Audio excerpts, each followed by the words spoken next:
2026. Please rise for the invocation. We welcome our Valdese Police Chaplain to lead us in our invocation. Thank you. My name is Ronnie Lefevers, and volunteer chaplain for the police department here. I'm going to open in prayer, but I made mention of a small story. It takes a couple minutes to tell it. Graduated Bible college from Blue Ridge Bible Institute, which was a satellite school from Pensacola Bible Institute out of Pensacola, Florida. And I let them know that I was born and raised in Valdese, and they were studying church history on the Waldensians and the Albigensians. And so graduated there, and then after I graduated, I worked for a gentleman, and they were bear hunters, and I was going across to the bakery getting sacks of cakes and taking back, and they were buying them. And so I told the gentleman there that I'd volunteered for George Sinn with the Charlotte Hornets to do street mission ministry and the homeless ministry for Charlotte. And so I asked the gentleman over there that was selling the cakes, I said, do you think that you could get me some of them cakes and not run them through the machine to mash them? He said, what are you going to do with them? So I told him, I said, I'm going to take them to Charlotte and feed the homeless people with them. And he said, yeah, I'll do that. So I did that for a couple of weeks, and I noticed there was a gentleman in the corner in a suit and tie, and he kept watching me. So I'd go on Friday afternoons and get them. And so when I went down there, maybe 3 or 4 times, I turned around and he said, sir, would you come with me? I didn't know who he was and didn't really, understand what was going on. I thought, well, I'm probably going to be strung up or something, So we went upstairs. He introduced me to a man. And the gentleman downstairs that was over the cakes had told him what I was doing. And so he introduced me to a fellow that put all the cakes in the boxes and sent them downstairs to get crushed. And he said, I don't want you to crush any more of these cakes. I want you to give him enough to fill his pickup up. And said he's going to go to Charlotte and feed the homeless people with. Did that for a couple of years. And I don't know how many thousands of men we fed, but I just thought that was interesting to be a merchant myself right on the outside of Valdese and then also Morganton, to give our heritage, the Waldensian heritage, and something give back to the community and to the people. So I just thought that was interesting. I mentioned that to somebody in the town. They said, you ought to tell that before you pray Monday. So thank you for this opportunity to be here. Thank you for the opportunity to pray. God bless you. Our Father and our great God, we thank you, Lord, for this opportunity to stand. We pray for these men and women upon this board, this council. God, Lord, we pray each and every day, Father, Lord, for the men that stand behind, Father, Lord, the badge in this town. God, Lord, our chief of police, we pray for him. We pray for our emergency workers, our servants.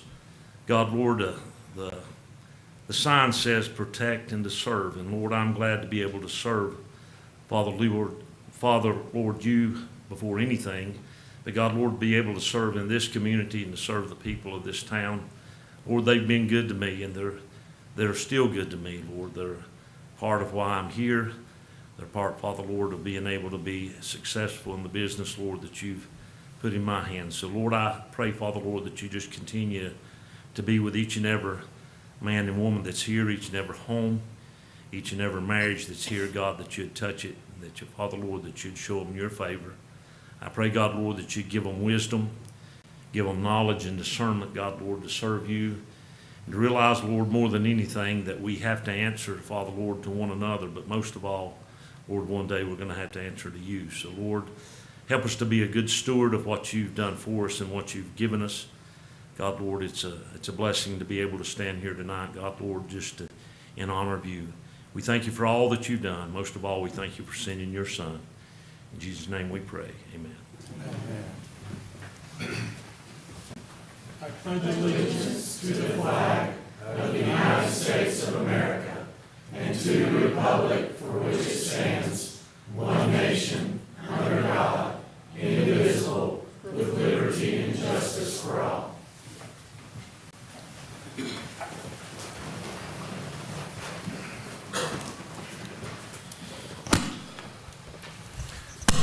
Okay, council, item number 4, you should have received your packet, agenda packet, and been able to go through it.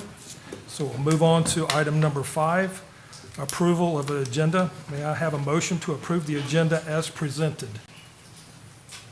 So moved. Do I have a second? Second. All in favor, please raise your right hand and say aye. Aye. Motion carries. Thank you.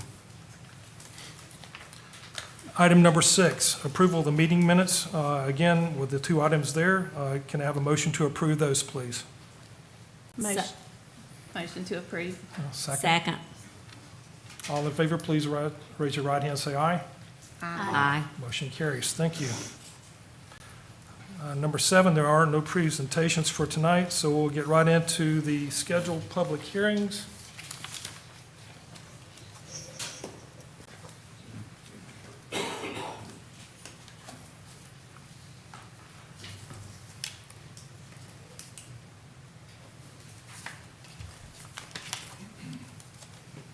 I'm getting there. Hang tight.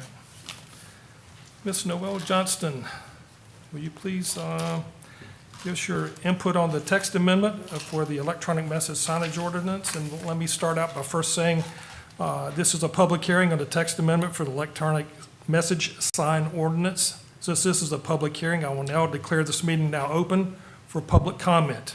Ms. Noel, please come forward and make your presentation. Good evening, Mayor and Council. First, I want to say thank you for giving me the opportunity to stand up here and also giving me the opportunity to work in your town this summer. It's been a pleasure. So here is the background on the proposed text amendment for electronic sign messages. At the February 2026 Planning Board meeting, staff introduced proposed text amendment to Section 5.5.8 of the Unified Development Ordinance regarding electronic message signs. The proposed amendment would intend to allow Valdese and public school facilities to display graphic images, increase the minimum allowable display time of messages, increase allowable electronic message sign area, and add a section to establish standards for the orientation of electronic message signs.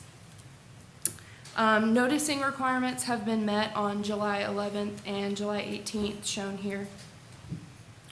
And on the review process, the board found that the changes are reasonable and in the public interest. The board further found that proposed text amendment was consistent with and supports the Valdese Vision, a land use action plan priorities, including but not limited to the following. And the planning board recommends the approval and passed 5-0. And here is the consistency statement for that. So the current regulations are that electronic message signs are allowed only for the town and public schools. Graphic images are not permitted. Messages must be displayed for at least 8 seconds, and the maximum sign size is 15 square feet or 70 inches diagonally. The proposed amendment would allow for graphic images for town of Valdese and public school use, increase the minimum message display time from 8 seconds to 1 hour, and increase maximum allowable sign size from 15 square feet to 25 square feet or 70 inches to 104 inches diagonally, and would establish orientation standards for electronic message signs. Any questions from council? I have one. So this would allow Drone High School to have a larger electronic sign? Yes. Okay, thank you. Any other? Okay. All right. Next, is there anyone here wishing to come forward and speak with regards to the text amendment for the electronic signage ordinance? Please step forward. Okay, seeing none, with all comments received on the text amendment for electronic sign ordinance, I'll now close this public hearing. Council, you've heard all the comments regarding the electronic sign ordinance. Council, do I have a motion regarding its adoption?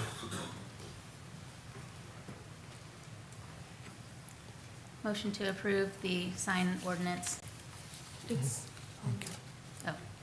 To approve, I move to adopt the proposed contingency statement dated August 3rd, 2026, contained in the agenda materials, and to approve the proposed zoning text amendment to the Town of Valdese Unified Development Ordinance amended to the specific standards of the electronic message signs. Very good. Second. We have a second. Discussion? Seeing none, all in favor, please signify by raising your right hand and saying aye. Aye. Motion carries. Thank you. Great job. Great job.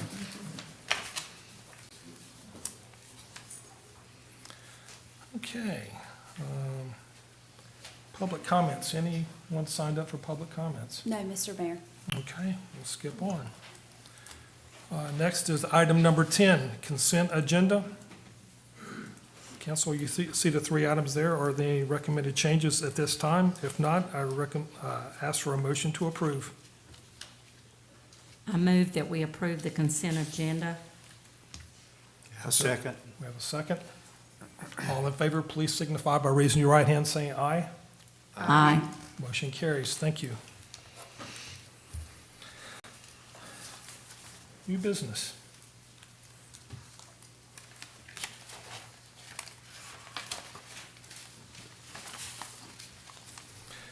Okay. State of the Department, Planning, Mr. Michael Rapp. You've got the floor. Yes, sir. Good evening, Mayor, Council. I just want to start by giving Noel a huge thanks for that fantastic presentation. This is the State of the Planning Department for 2026. I also think it coincides with really my year-to-date of being with the town. I started here full-time in December. So really, this starts January 1st, but it lines up pretty close. So what does the Planning Department do? Well, really, mainly, we interpret, review, and maintain the zoning ordinance and issue permits within that. We also do subdivision review to basically anytime you're trying to change the lay of your lot, adjust any property lines, generally speaking, that plat is going to come across the planning board's desk, and we'll compare it to our subdivision ordinances. We do enforcement and compliance. You know, we've dealt with a couple enforcement issues during my time here in Valdese. I will say that the public has been lovely to work with. Coming out of compliance is generally not something that happens on purpose, and so far, individuals have been very quick to voluntarily come into compliance. We do public boards and public hearings, one of which you just heard. The boards that are related to the planning board are both the planning, or related to the planning department, sorry, are both the planning board and the board of adjustment. The planning board is a board that makes recommendations to the town council, helps review text amendments and zoning map amendments, among other things. And then the Board of Adjustment, we've only had one Board of Adjustment here, and while we've been here, they kind of meet on an as-needed basis, but generally deal with quasi-judicial matters. And then finally, a lot of general technical assistance. So I get a lot of phone calls in the planning department, and it's really what I've enjoyed the most so far is getting to know those citizens. Just a simple phone call of, hey, can I do this? You know, what can and can't I do with my property? Those conversations are usually where a permit comes from, and I really appreciate the citizens taking their time out of their day to call me or to look it up themselves to make sure they're staying within our ordinance. So looking at permit review, this is from January 1 until about a week ago in July. So during that time frame, there were 66 permits issued. The total value of those permits was $5.86 million. Valdese has seen pretty consistent activity in terms of permits received month to month, ranging anywhere from 8 permits to 13 permits. What's a bit more fluctuating, and this is to be expected, are the actual economic development figures that come from those numbers. Those have fluctuated anywhere from $411,000 to about $1.5 million, depending on the size of the project per month. So this permit mix reflects both larger scale development and some routine property improvements and residential developments. You can see that by the permit overview by type. So the majority of our permits are overwhelmingly single family permits. This generally speaks to the erection or modification of a single family home. Following right behind it is our development permits, and these are a bit more all-encompassing, both residential and commercial. And then finally, what's peaked a lot in these last couple months are residential accessory use, which are kind of like those summer projects people are finally getting out to do, building a pool, building an outbuilding, et cetera. So if you compare those 66 permits to what we issued in 2025 we did a total permit, or a total of 89 permits. So year to date, we're actually ahead on the amount of permits issued. Where we're not ahead is in the actual value of those permits. And that's for a couple of reasons. There were some larger projects approved in 2025, and we're also waiting on some permit data to finish up as we're going through plan review with some of our larger projects, the Pine Bur townhomes being one of those. Once we receive those numbers, it should balance out, and we should be pretty on par with what we saw in 2025. We've made some ordinance and code changes to date. So a couple months ago, we introduced the food truck ordinance. I'm happy to say that we've approved our first food truck, and it's been operating without any issues or complaints on my end. From what I understand, the business is doing quite well, and we're just really happy to see them thriving.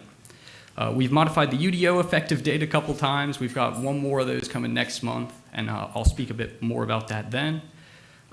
We addressed and established the encroachment ordinance, protecting our municipal right-of-way and work within that right-of-way. We're currently working through, and within that now, as some utility providers are looking to expand their services. So it's been very helpful in guiding those decisions. And finally, the urban archery update to the ordinance. This isn't something I directly presented, but it's something I got to work with Police Chief Sharp, and I've just really enjoyed working with Mark. We've done a lot of close work together, and I really want to say that for the whole town. The whole town has been extremely welcoming. All of our department heads have been fantastic with the base of knowledge that they're able to provide, and just that local context that I couldn't even dream of having has been fantastic. And they've certainly been doing this a whole lot longer than I have, the majority of them, so it's very appreciated. And finally, I just wanted to close out by saying a huge, huge thank you to our Valdese Planning Board. The members have been great in, again, welcoming me, in catching me up to date on what's been going on in the past, and in working through zoning ordinance and helping translate that ordinance into local practice. It's quite easy for me to go look at a bunch of other towns, hey, what have they done, and kind of hodgepodge something together that I think will work for Valdese.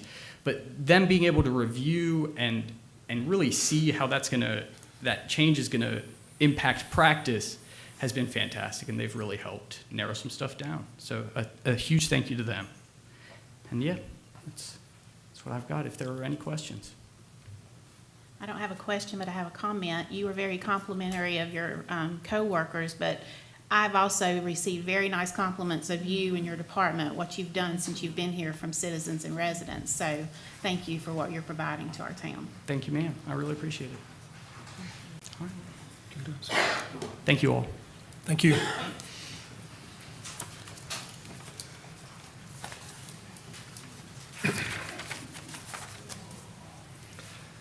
Moving on to item 11B, Public Safety Building, GMP. Mr. Herms? Yes, I'm just going to reintroduce Bob with DR Reynolds. He will be able to present this and answer any questions that y'all may have. Good evening, Mayor, Council. Thank you. I'm glad to be here tonight. And a couple of weeks ago, I submitted a amendment to the contract for design build and the construction of the Town of Valdese Fire and Police Department project between the Town of Valdese and DR Reynolds Company. Do they have copies of the? So the guaranteed maximum construction cost is $10,830,000. I have a descriptive breakdown in cost and also included contingencies and things of that nature. And I'm here to answer questions that you may have from this document. Also included in it should be a scope of work for the project.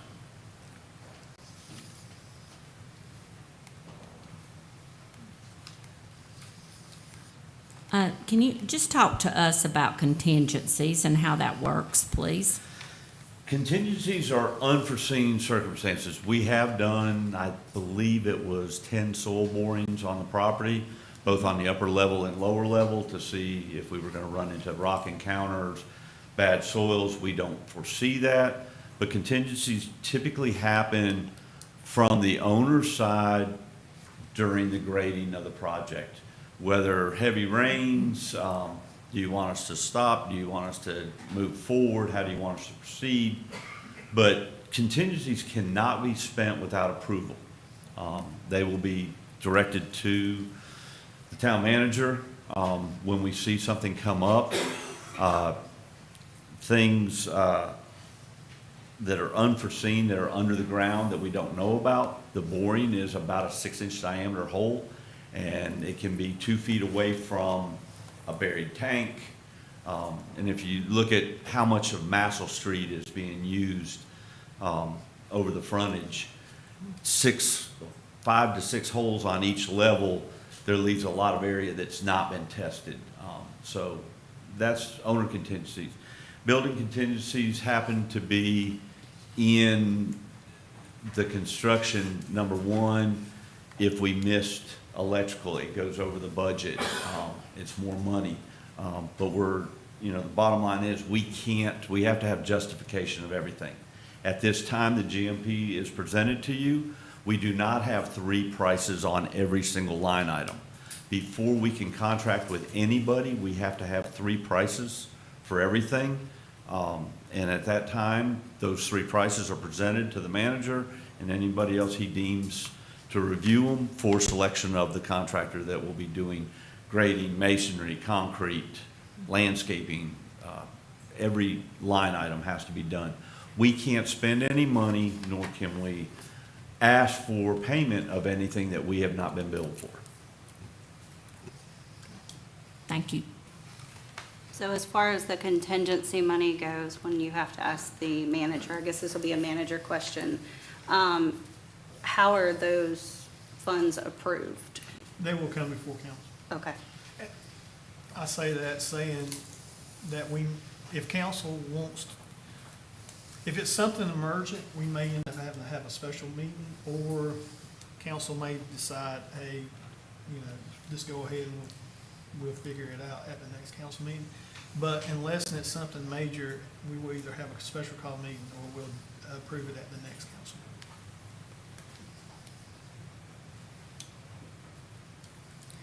What happens if allowances are proven insufficient? Some of the allowances that you have written here. Can you, for the electrical fire alarm generator, are you talking about any one of the line items? Yeah.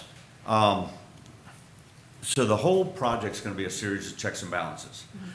We may pay, because of time when it's done, asphalt right now, petroleum prices moving up and down. We don't know what it is. We have the GMP. We'll go to it. We do have a market factor buffer in here that can be used for offsetting of costs that have increased. Same thing, electrical generators, HVAC equipment. Our goal is to purchase all of these things as quickly as possible to lock in the prices today versus later. There's a flip side, prices could come down and you're locked in at the higher price, and that's where it is. But we cannot exceed your guaranteed maximum price, period.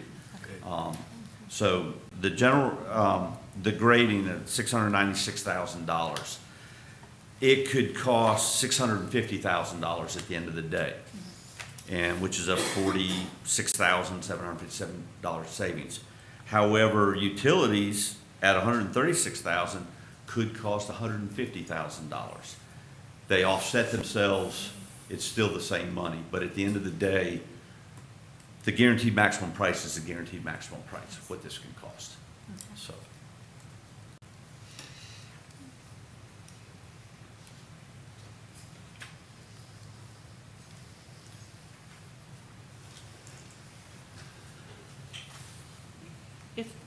I'm not sure this is the time to ask this question, but if this moves forward tonight, when do you anticipate breaking ground? September.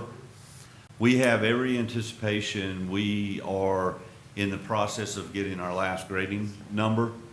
We expect by the 15th of August, if this proceeds tonight, LGC goes tomorrow, we expect by August 15th to sign contracts with grading and to order the pre-engineered metal building. And anticipation of starting on-site with grading, not The Monday following Labor Day is our expected start date. And completion? Anticipated completion? We have said in the proposal that we're guaranteeing July 28th of 28. Okay. So a year and a half. It's should only be a year and a half project. Don't know when everything's going to start. The date was, we talked about it, we put dates down. So, but if it goes over a year and a half, it's costing us money, not you. Thank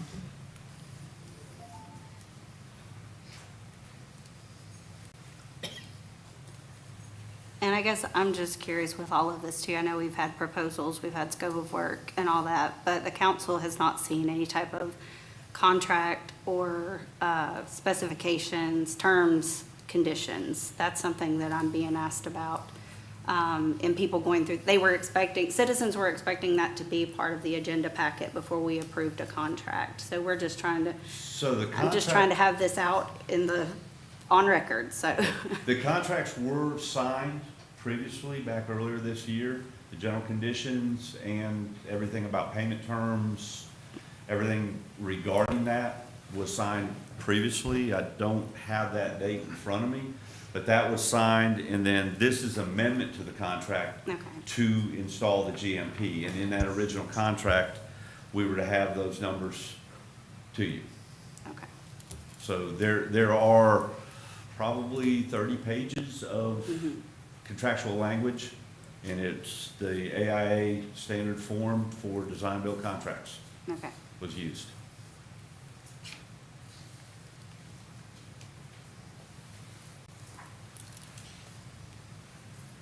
Do we actually have a specification book that was created where it actually has the specs listed of? The drawings themselves are the specifications on the drawings, the type of fixtures and things of that. We will be sending things out for selection, colors, type, sizes, and everything. So there's not, if we raise our cost for design from where it was at around 250,000, we go 8% of the cost. We can produce that book that's about that thick. But in design build, it's done on the scope of work that's attached to this amendment and in the drawings. And the drawings are ready to be sent for permit if you guys choose to move forward.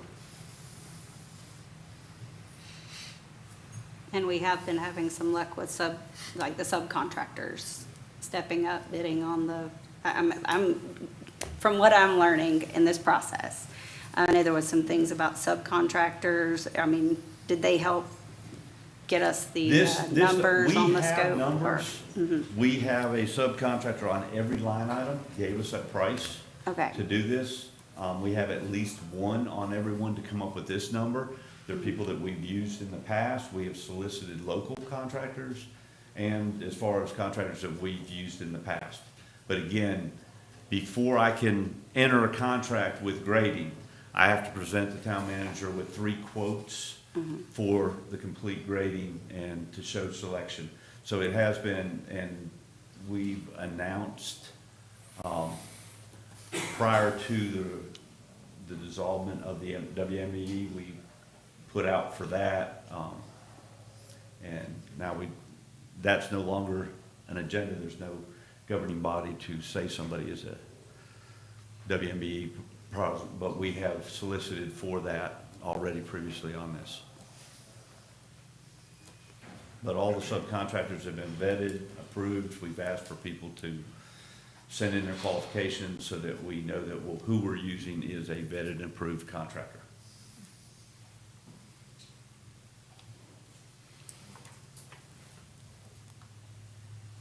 Any further questions, council? It's a large sum of money. I don't blame you for questioning. Yeah, that's the thing. I know, like, it's not, I mean, for a town, people are like, that's not a lot of money, but I'm like, yeah, this is a lot of money. It is. And I don't care who's paying for it. Yeah. It's a lot of money. That's taxpayers. I'm accountable to them above the staff, so that's where I have to look at things, make sure I ask everything. I can tell you that working with your staff, putting together the design, the original design probably would have been about $2.5 to $3 million more. We did things to value engineer to bring the price down to where it is. I will tell you that a similar size police fire station that we've just completed was done around this same number, but it was actually contracted 3 years ago. So with inflation, we were able to do things to not spend money because we've been seeing anywhere from 10 to 15% increase every year. Steel alone has gone up 26% this year. So, but the town has asked us to use value engineering to come up with something. That is why it's not an all masonry structure. We've used pre-engineered building for the truck bays. It's conventional.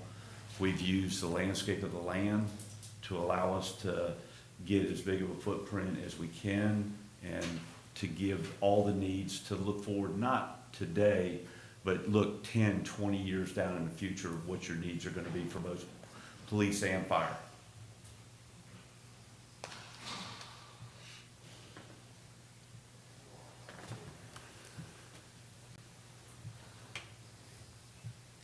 Any further questions? If not, council, I'll entertain a motion to approve the contract amendment establishing the $10,830,000 guaranteed maximum price, or GMP, the additional $600,000 in contingency funds, and the authorization to execute the amendment and issue the notice to proceed. So move. Second. Discussion. So this means it will definitely be $10.8 million. There's no chance that it will go above 10.8. Not without council's. Okay. Because we were I keep going back to, we were originally told Maximum price. we could not go over $10 million and be okay as a town. So I'm really questioning everything now. It's 10.8 and we're looking at with contingencies, it's 11 million something. And we're praying to the good Lord above that the ground is okay over there. And I am not saying this because I'm against our police and our fire. I'm saying this because hell hath no fury like a taxpayer scorned. And I am not, I'm held more accountable to them than anybody. And that's not a politician statement. That's a statement in general. I can't in good faith keep raising the price. So. I will tell you that in my career, it's 36 years, Labor Day will be 36 years. I've never come back to council to ask for more money. Now, if we have to use these contingencies, I'm telling you now that you need to have a buffer for this. My goal is not to use your contingencies. My goal is to come in under $10.83 million. Can that happen? This market is not stable right now when it comes to construction. It is what it is. But at the end of the day, I can't spend more than the money in this project. So what happens if it does come in? I'm just asking because citizens deserve to hear this. So $10.8 million, we get to a point where there's contingencies that need to be, some of that needs to be spent. What if the council comes back and says, we don't want to spend any of the contingency money? What happens at that point? I'm just We look curious for, how do that- we have savings on the job Okay. today? Where can you take it? Contingencies are used early on in a project because you don't know, because you don't buy out everything in the first 3 months. Some things aren't going to be bought out until this time next year. So there are savings, there are some things that we can know are definite savings. The major trades, your plumbing, mechanical, electrical, sprinkler, grading, concrete, the masonry, your major trades are all going to be bought in the next 90 days. We're going to know where we are. We're going to know how things are coming out. But other projects, there have been savings that go beyond the contingencies that I've done in the past. I can't stand here and guarantee you that we're coming in under. Gotcha. But we will, before I go to the manager with any thought of using your contingency, there'll be a lot of thought put into it make sure there's no other way to get around it. And then if we deem that that's what we need to do, we will do it. And if council says that I don't want to spend any of these contingencies, that's your decision. I can't force your hand on that, but we are gonna have things out there that money spent. It's, once you pull the trigger, it's, And I think that's why I want to ask as many questions as possible tonight, because this is even more than, we kick around stuff about $1 whatever million forever ago, and I know it was a different type of loan and all that, but people are still questioning those, so I want to ask now. My other thing is just for the council in general right now. From what I am understanding, I look at all finances like this. Every family has a threshold. You have what you can take on and still be able to pay it, barring, no emergencies, nothing happening. And I guess I need to hear, because a couple months ago, yes, we have a new tax that was, for this building. But I just want to make sure as a town that we are okay. Because being a good steward of our tax dollars is saying, okay, a couple months ago, we couldn't afford ink for printers. Is this going to make it to where citizens can't get the roads paved the way? And I know we're saying that, from what I understand, there is money still for roads to be paved, but we've got to let our citizens know this is going to mean, and it needs to be out there now before we do this. Roads are not going to be paved as quickly. They'll get paved, but not in the way we want them to. We're looking at other infrastructure, parks, rec. There's going to have to be cuts in those departments, and we need to go ahead and let our citizens know now that, yes, we need public safety. It's definitely our top need in a town. You've got to keep your citizens safe, or nobody wants to come into town. But I think we do need to prepare our citizens for the fact that things will maybe not go as fast without taxes going up again. I'm just saying, blanket statement to the council. I think that's something that we all need to keep in the back of our minds, but also let citizens know, instead of just saying, okay, we're approving this amount for this loan. But at the same time, we need to be looking and saying, okay, we've still got roads to pave. We've still got, there's quite a lot in the towns. We got tourism. We've got Parks and Rec. And are we going to have the money we need to do that without continually raising taxes? Those are questions that I have, and that's why it's a difficult scenario for me to go, through in my head, because I know how much people don't see public safety buildings not being built. They say, my road's not being paved, there's big holes in it. And I know that there has been said, we'll have, I think it was 300,000 roughly, something like that, yearly. That, I don't know if y'all have seen what $300,000 paves, but it's not a lot. So we really need to,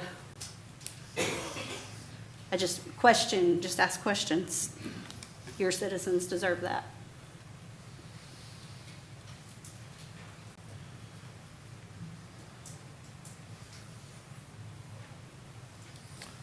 All right, council, time for a vote. All in favor, please raise your right hand, say aye. Aye. All opposed? No. Motion carries. thank you. Thank you.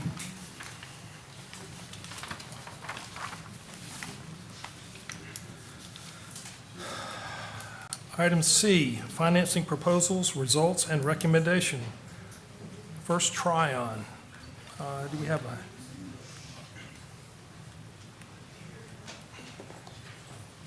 Gentlemen, how are you? Good. I'm glad to be back. Andy Smith, Chazo Havliston. We've been here before talking about your project. We had really good outcomes with regard to interest among banks in financing this project at very, very good terms for you. I want to talk just a second about the process, and then Chazo will go over the recommendation and the results. We craft an RFP after we help you structure the debt. In other words, we look at where current interest rates are. We look at different terms, how long you should go, what your options are. And so we craft payment schedules in advance, and then we send out RFPs to a number of banks, local banks, state banks, regional banks, national banks. Every bank is not interested in this kind of business, okay? They might want your deposits all day long, but they don't necessarily do governmental financing, particularly in a tax-exempt transaction like this. So we structured everything. And we sent out an RFP to a number of banks, some that we work with and some that we haven't seen lately, and got good responses in, and Chaz will go over those. But we did ask for 15-year options and 20-year options, and you got several from both.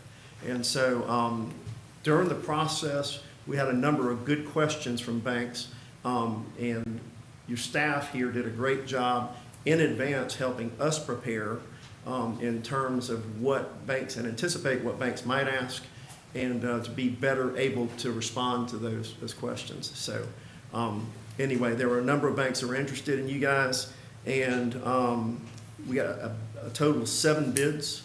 5 of those bids we would consider to be conforming. There were a couple of them that were kind of outliers that didn't really offer something that you would be quite as interested in, something a little more unconventional. So. Thank you, Andy. Good evening. So just to piggyback off of what Andy was starting with. So we received 7 bids. We'd like to see both quantity of bids and quality of bids. On the quantity side, 7 bids for a proposal of this amount in this term I think is very strong. It speaks to the bank's perceived credit quality of the town. They want to lend you money because they feel that you all have the ability to make that repayment. But also we want to make sure that we're bringing in quality bids. And so when we think about the bids that came in, really 2 proposals rose to the top. One is a proposal from a bank called Webster Bank. They are based out of the Northeast. They have a local banker in the Charlotte area, and then JP Morgan Chase, who's more of a household name. JP Morgan only provided you with 15-year options, whereas Webster Bank provided you with both a 15-year and a 20-year option. And so we worked with Todd and Bo to assess kind of the pros and cons of, which term do we want to go with, which bank do we want to go with. One wrinkle throughout the process that we've learned working with Todd and Bo is that there's been a grassroots effort within the town to perhaps raise some additional funds to ultimately help pay down the debt so that you all can amortize the debt a little bit quicker. So we went back to both JP Morgan and Webster Bank and asked for the ability to apply those funds if they materialize to help pay down the loan. In discussions with those banks, unfortunately, JP Morgan said they would not permit that to take place. Webster Bank did give us that option. So that helped us kind of migrate towards Webster Bank's proposal. And that left us with a decision point of a 15-year option or a 20-year option. Why didn't J.P. Morgan respond? I mean, their interest rate's a little bit cheaper than Webster Bank. Yes, so their just general preference is they want to try to avoid prepayment if possible. So you'll see that their most competitive interest rate had a non-callable provision, meaning that there was no way for the town to exit the loan over the life of the 15 years. They did give a few different prepayment options with some additional flexibility, but you'll see that their interest rate jumped up pretty considerably. So they just, for whatever reason, weren't agreeable to the what I'll call an extraordinary prepayment option should those grassroots funds materialize. Even if they were, I would imagine they would have come back and said we'd have to revise the interest rate, and it probably would have put it out of contention compared to Webster Bank. So with that left us with a decision point of a 15-year term or a 20-year term with Webster Bank.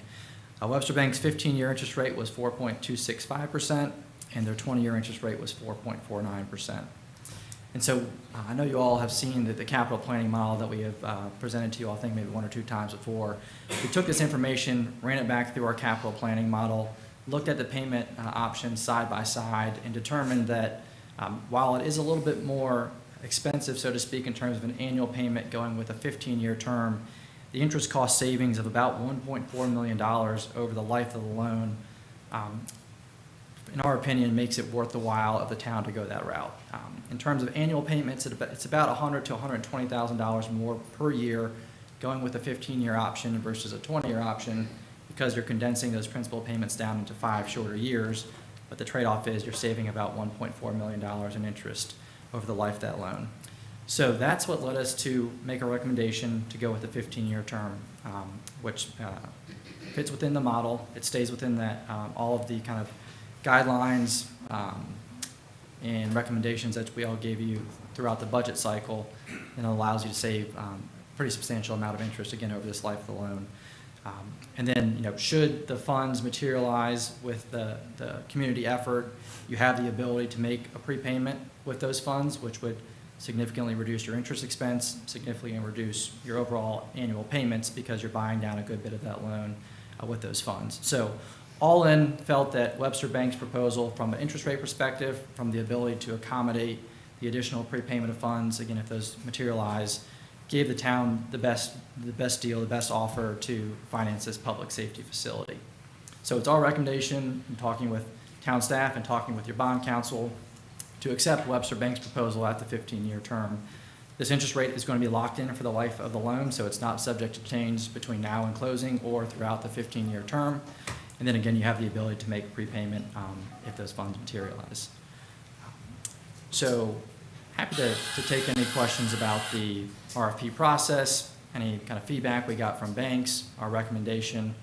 But ultimately, what we'll be looking to you all tonight by way of Sanford Holzhauser's presentation is the adoption of an approving resolution which formally approves Webster Bank's 15-year proposal as the selected financing method that you all would like to move forward with. One thing I want to add also is the flexibility for that extraordinary prepay. That is very, very important from what we've gathered in talking with staff. But in addition to that, you got a little more flexibility with that Webster proposal to refinance this down the road. I mean, we wind up in another, by the way, you got great rates. 420, everything that came in from Webster and from JP were below what we were forecasting. So you got great rates. And so good credit, the pro forma made perfect sense. But down the road, if you want to refinance this and rates happen to drop again, you could have a good opportunity to do that. And we can monitor that for you. Okay, so my understanding is that we can, within the first 24 months, if we raise this, our industries that are working on raising money for the town, we can put down a one-time payment on this loan within the first 24 months and reduce. Yes, that is correct. Okay.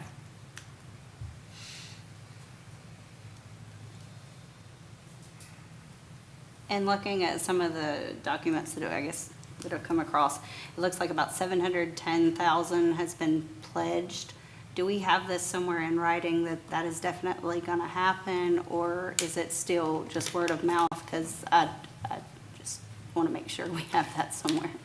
Currently, we've gotten 2 major business owners that have taken it upon themselves to pledge to try to raise that money. Take that out of the equation for just a second. Even if we had no pledges or no person trying to raise money, I think this is a better solution for the town because it gives us more flexibility. Let's say the building does come in $200,000 cheaper than what we expect. We can roll that in at the end of the loan, which we could not do with JP Morgan Chase. Once the project's done and everything's done and all the contingency, and at the end of the day, we know exactly to the penny what the building cost and what we have available, the council may choose to use some of our available funds to pay down the principal. If we don't do that, we're still $1.4 million cheaper going this route than if we went the other route. It's really about the structure of the loan is the main driver of why this Webster 15-year-old proposal is so attractive. And one thing it would have taken place in any of these proposals, but once you all receive the $10.8 million of loan proceeds, Bo is going to invest those funds. And so while you're waiting to make the payments as the invoices come in, you are earning interest on the amount that you all borrowed that can help offset either project overruns if you have to start to tap into contingencies, or you can help use it to make some of your principal and interest payments. So that money is going to be put to work until it ultimately goes out the door and makes invoice payments. So it's not like you will just have $10.8 million available. It's $10.8 million plus whatever interest is able to be earned on that project fund.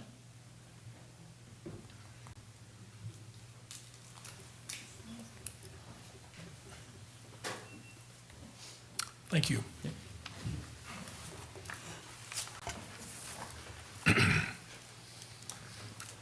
Moving ahead, item 11D, approval of resolution for financing contract presented by Sanford Holzhauser. Good evening, sir. Good afternoon, Mayor, members of the council. My name is Bob Jessup. I'm a lawyer with the firm Sanford Holzhauser. Our office is in Carborough, and we're very delighted to be working with you on this project. I worked on a project for Valdese many years ago when Jerry Lemaster was still here. I assume some people in town still remember Jerry. Our job as the bond counsel is to be your special outside counsel with respect to the borrowing of money project. That is what our practice involves.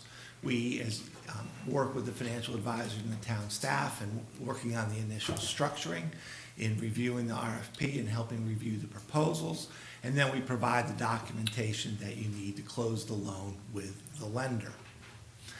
We've been through that process for these several months in getting this ready, and tonight we have the last formal step that the council has to take. Previously, you had a public hearing, you adopted a preliminary resolution in support of this project, but tonight we take the final action.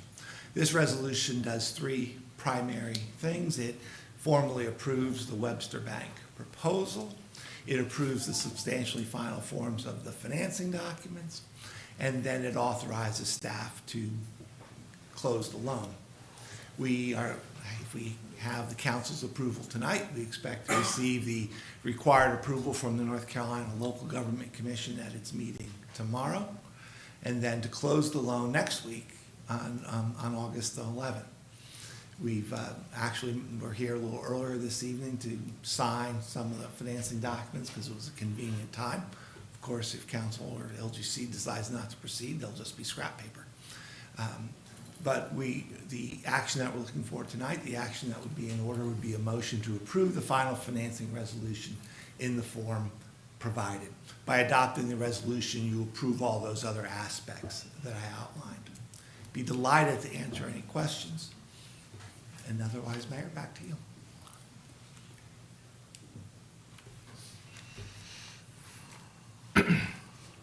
Council, I'll entertain a motion at this time to adopt the final financing resolution in the form provided. So moved. Second. Second. Discussion.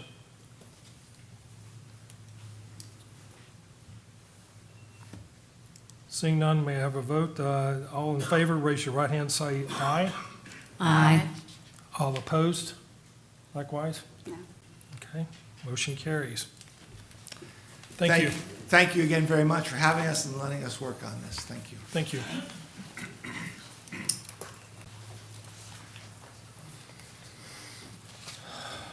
Okay, moving along. Item number 11E, approval of capital project ordinance amendment, public safety building. Mr. Weichel. All right. So this project amendment kind of wraps up everything we just talked about and puts everything into a budget form for us so that we can legally move forward with the financing portion of this project. So this accounts for the $10.8 million borrowing plus some contingencies. If you recall, the project fund does have a cash balance right now, so the cash balance at this moment is about $790,000. So that's going to cover some of the all of the contingency budget as it is, and so that's why the actual amendment itself kind of looks a little strange. Doesn't match all the numbers, but it's because we got some already in there that are accounted for. So, but this will get us where we need to go from here. I'll answer any questions you got on that.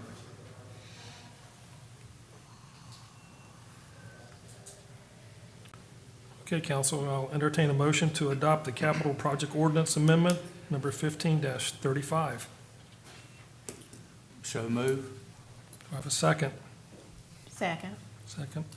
Discussion?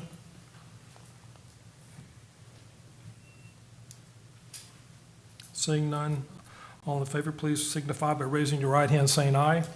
Aye. All opposed, like sign. Motion carries. Thank you. Thanks, Bo. Where you at? You're back up again. Okay, so hang tight. Approval of sale of town-owned property, 215 Main Street. All right, so this started back in April when we received an initial offer on the building there on Main Street. The offer was $360,000. So council approved the upset bid process to begin. From that point, we received another offer for $378,060, and that is where we landed on this building. So the bid deposit has been received, and so now the next step is to approve the resolution to authorize the sale of the property to the bidder. And then these funds would go directly into the public safety building project. So like I mentioned, our balance is nearly $800,000 right now. This will kick us up to over 1.1 million cash balance in there. And then, side note from the sale in the building, but we're talking about a cash balance. Anything that's left over in the cash balance can go towards that extraordinary, one-time extraordinary payment on the loan. So the more we save in that fund, the more we can throw at that extraordinary payment. So things like this will help get us there. So once again, you said how much money will we have in that fund with, after this sale, if this sale goes through? You're gonna be close to just shy of 1.2 million. 1.2 million, okay. Now, we do have a little bit outstanding obligations still to pay out of that, but I would say around 1.1 is where we'll probably land. Okay. Yeah. If this sale goes through. And is this sale, is it as is, as far as the contract goes? I wasn't sure, like, do we Correct. have to do anything when you're saying it would be a little shy? I was just making sure that we. All right. Council, what are your wishes as to a motion to approve the resolution authorizing the sale of real property at 215 Main Street? So moved that we sell the property at 215 Main Street, and the money will support the public safety building project. Is there a second? Second. Have a second? Discussion? Seeing none, hearing none, all in favor, please signify by raising your right hand, saying aye. Aye. Motion carries. Thank you. Thank you.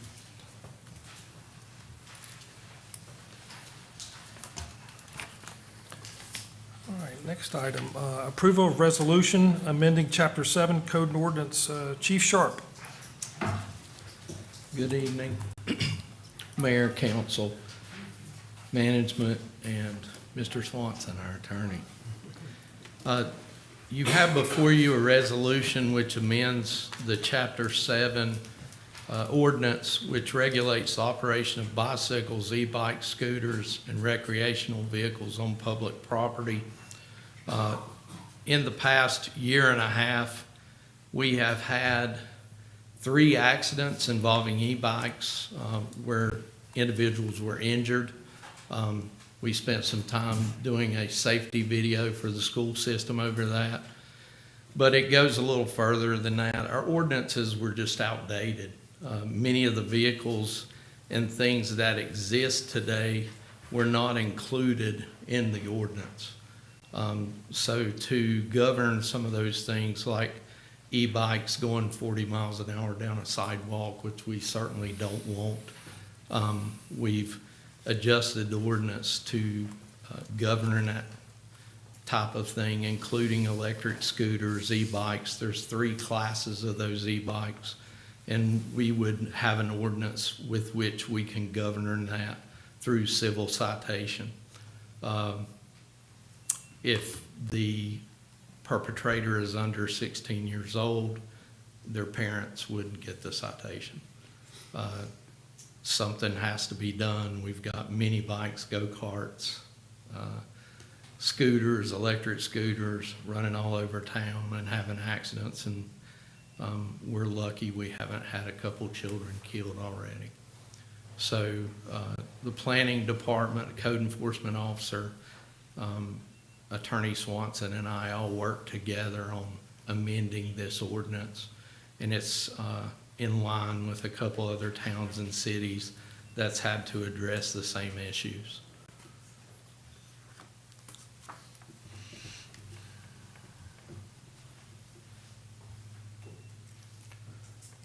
Well, Chief, my wife and I personally witnessed an e-bike scooting down the sidewalk right in front of Milltown one night at a high rate of speed. It's just by sheer luck that it hit a pedestrian. Yeah, and, you know, young kids are driving these things, and sometimes they go 35 to 45 miles an hour.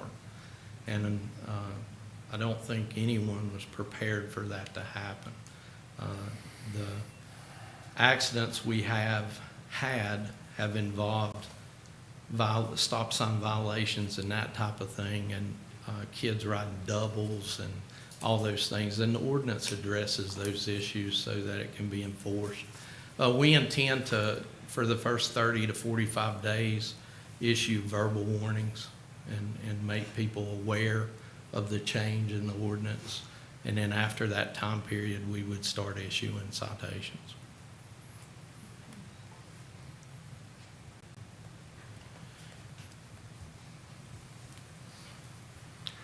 Council will entertain a motion to approve the presented resolution authorizing and amending Chapter 7 of the Code of Ordinances to regulate the operation of bicycles, electric bicycles, scooters, and recreational vehicles on public property. Can I have a motion?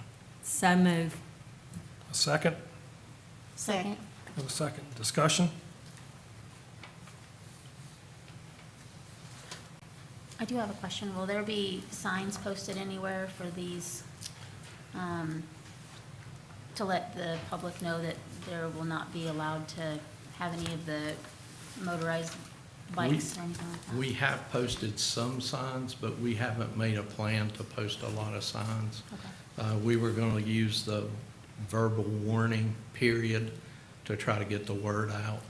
Okay. And I know our press is here tonight. I think they'll help us get the word out as well. So I think that'll help us with that. We're also going to do a social media campaign.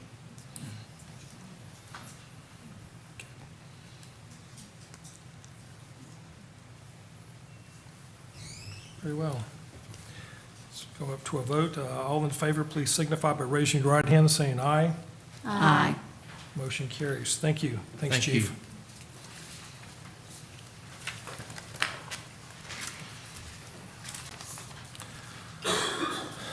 Next item, 11H, approval of capital project ordinance, raw intake, water intake pump station resiliency. And Mr. Weichel again. All right, so this will set up a new capital project ordinance at the water treatment plant for the raw water intake. So take you back almost 2 years ago now when Hurricane Helene came through. If you remember, our water plant went down, and that's mainly because the raw water intake building that sits down near the lake and brings the water in got flooded, and it destroyed a lot of the electronics and pumps within the building. It was about $500,000 worth of damage. Fortunately, our staff was on it. We came up with some solutions to get power back. And then we applied for FEMA funding to repair those, which has all been repaired through FEMA. But in response to the hurricane flooding, the state came up with these grant programs. So we applied, and we've been awarded some funding to the tune of $14 million to do some resiliency work down at that building. So some major work will be done if this is approved, and that'll help in the future. Resiliency to avoid that from happening again is the goal. So what this consists of is mainly principal forgiveness through SRF funding, state funding. There are 2 small loans involved that are 0% loans through the state as well. So the total project cost would be about $14 million through principal forgiveness and 0% loans. So this capital project ordinance sets up all of that for us to account for.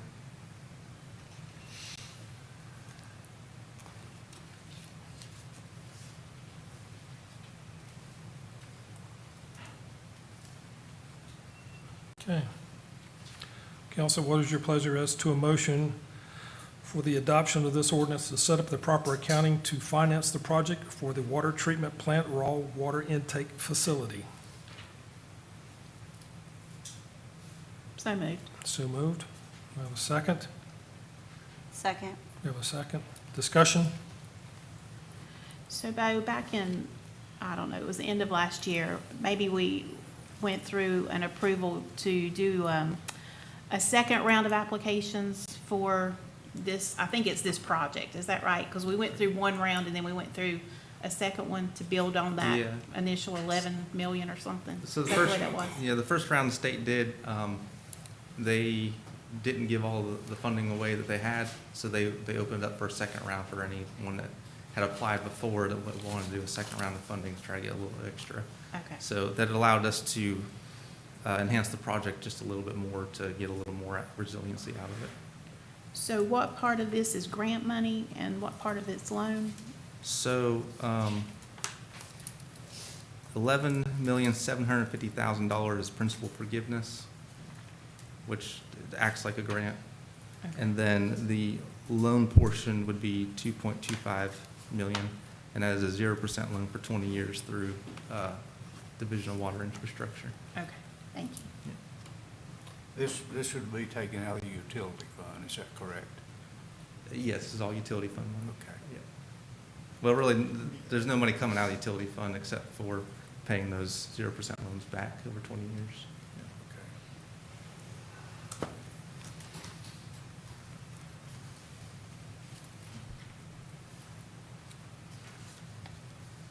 So you'll see more documents come forward on this, but to get the ball rolling on the engineering aspect of it, we had to set this capital project ordinance up.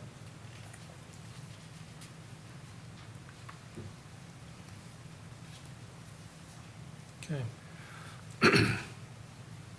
All in favor, please raise your right hand, signify by saying yes. Yes. Motion carries. Thank you. Thanks, Bo. Yeah. And Mr. Michael again. You're next up. The approval of budget amendment, live streaming equipment. Okay, so we put this budget amendment on here. We know we've had some issues with the live stream, trying to get PowerPoints for the folks viewing remotely. So we testing some equipment to see if that'll kind of solve the problem. It's right now all the controls are over there, so when I'm up here, there's no one to run it, so that's why things get missed. So we've got capability to do that remotely now. We are having, tonight was a test run. We are having some issues with it currently. So this budget amendment was to see if council wanted to proceed with that, to purchase that equipment to do this. But we are having problems with it right now. So we can approve the budget amendment and then decide later if we want to go ahead and get this equipment, or we can hold this off till next month and decide then. So it just depends on how council wants, how important this is to get the live streaming, so we're dialed in where we can. What kind of problems, and are they major? Not major, we're having some connection issues, remote connection issues. So, Yeah, I don't think it's actually the product. I think it may be. it's not the product, it's the Wi-Fi in here. Yeah. So is that gonna cause a need to upgrade Wi-Fi, or? No, not necessarily. I think we'll have our IT will look at it, but we were testing earlier today and it was running flawlessly. So I don't know if it's just the interference right now with everybody in the room or not. So we'll run some more tests, but the cost of the equipment itself for the budget amendment is around $1,843 to be able to do this. So if we hold off, will you be able to use the equipment in September like you did tonight, or not? We're on a trial basis right now, so we got to, Okay. if we don't go with it, we got to return the equipment off the trial basis. But if we want to go ahead and preliminary approve this, and then if we decide to go forward with it, then we'll have that approval already. I think at the end of the day, I think it'd be wise for council to go ahead and approve the budget amendment and allow staff to try to work to get the internet working so that a piece of equipment works. If we can't figure it out, of course, the staff won't spend that money, but if we can figure it out, we don't delay it another month. if that makes any sense. Okay. The concept is great, but we gotta get the execution down.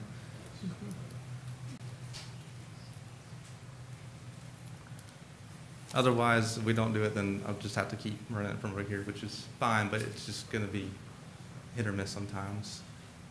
Because I've got other things going on during the meeting, so.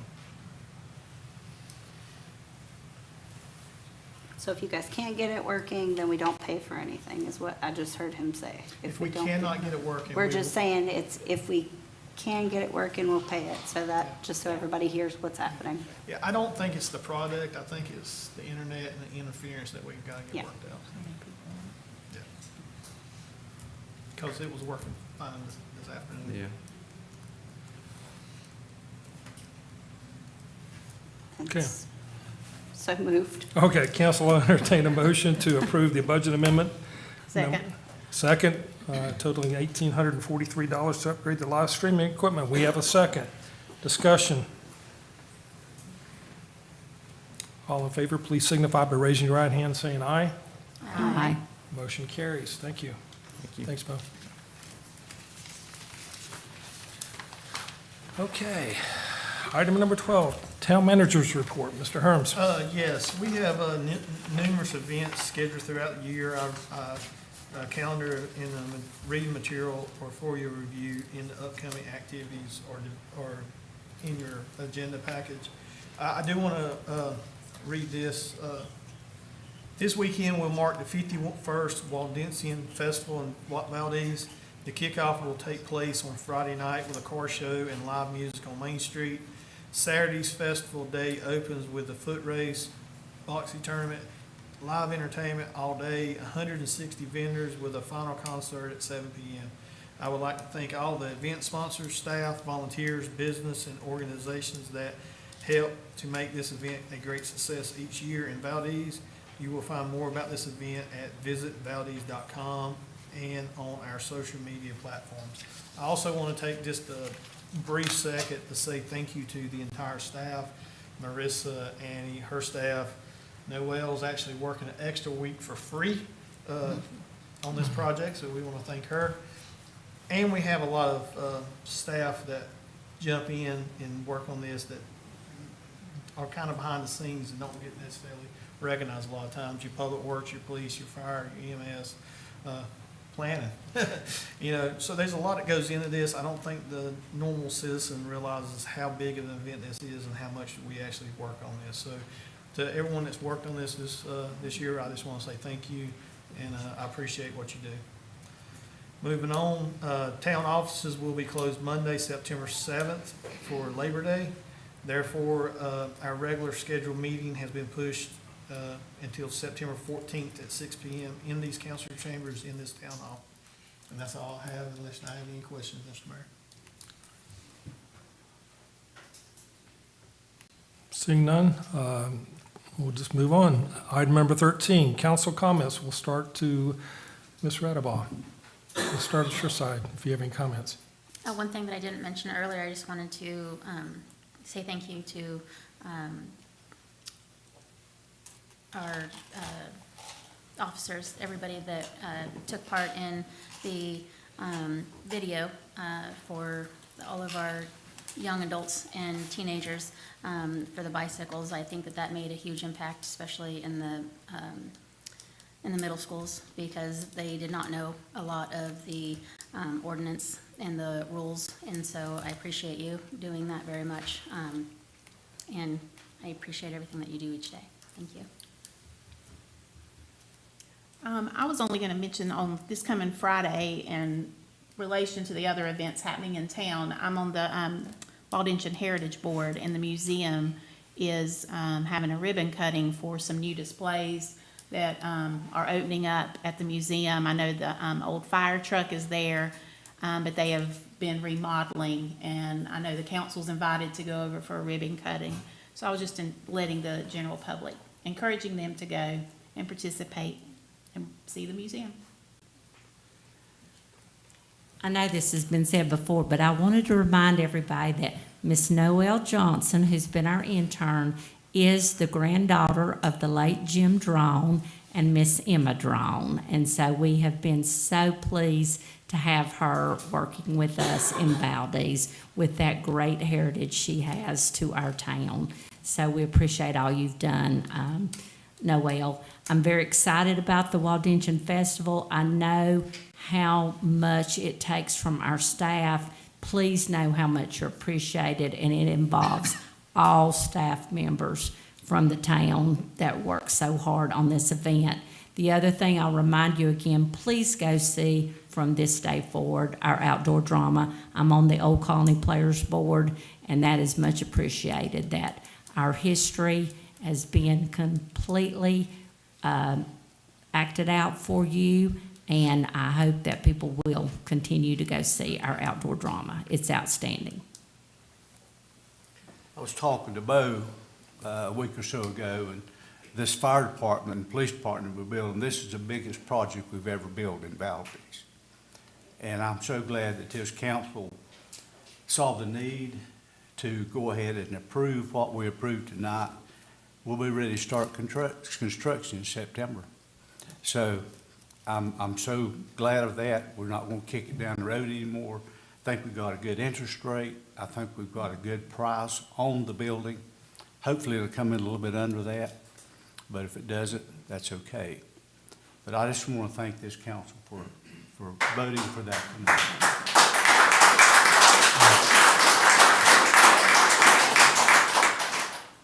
And I'm going to be a downer. No, I just want to encourage everyone, especially I do a lot of work with local community outreaches to the homeless. And something I have learned in the last week, someone told me, well, just tell them to go apply for housing. Most of the gentlemen that I work with are, one of them in particular is 144 on the list for housing. Most of them are. When I contacted our regional housing authority today, I was informed that they are still, the waiting list has closed, and we are now looking at 3,000 people on a waiting list for our region for housing. So I just want to encourage everyone tonight that when you see the homeless, please don't view them as just, I hate the word bum, I hate the word addict. That is somebody's son or daughter. You don't know their circumstances. Once you get to hear their stories, it will change your life forever. I will never look at someone who is unsheltered the same way again, because I can't imagine my son trying to get housing and ended up on the street because there's 3,000 people ahead of him. And that's not even just people from this region. That is people from other parts of the country trying to get here. So that's the kind of obstacles that they're looking at. I'm thankful for our planning board looking for ways to get housing, looking at all the options for housing, because it is a need in our area that I didn't know exist so much until the last few weeks of my life. And just if you see someone out there, know that drugs probably didn't get them there. It was probably one paycheck is all they were, week to week, basically. And I just want to encourage everybody, if you find a way to help them, to get them water, to get them food, you don't have to hang out. Yeah, I know some people are like, oh, I'm not hanging out. You don't have to.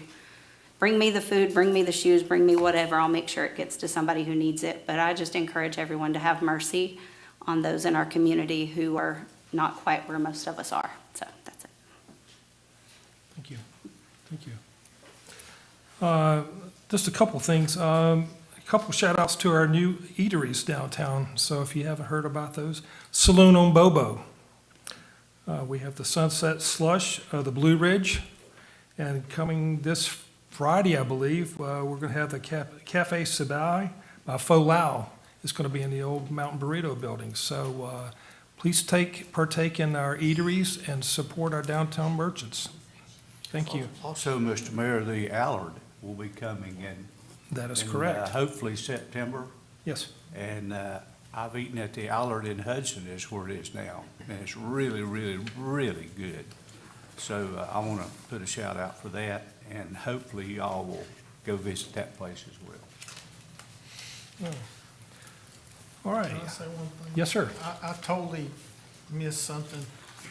He won't be presenting until I think October, but Brandon is our new EDC director. They don't call it EDC director here. They call it Economic Development President, correct? Did I mess up that? Close Close enough. He joined us a couple of months ago. He's hit the ground running. I will personally say he has called me later than any other economic developer in my career, which I appreciate. But he's working, I don't know if he's just waiting until his kids go to bed or what, but he does work a lot. So I just want to introduce him and say thank you. Kudos. All right. Thank you, council, and thank you, audience, for coming tonight. Item number 14, we're going to go into closed session. So pursuant to North Carolina General Statute 143-318-11A3, to consult with an attorney to retain by the town in order to preserve the attorney-client privilege between the town attorney and the town council, which is a privilege that is hereby acknowledged, and North Carolina General Statute 143-318, A4, to discuss matters relating to the location or expansion of industries or other businesses in the area to serve the public body, including the agreement on the tentative list of economic development incentives. May I have a motion? So moved. Have a second? Second. Second. All in favor, please say aye. Aye. All right.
We good?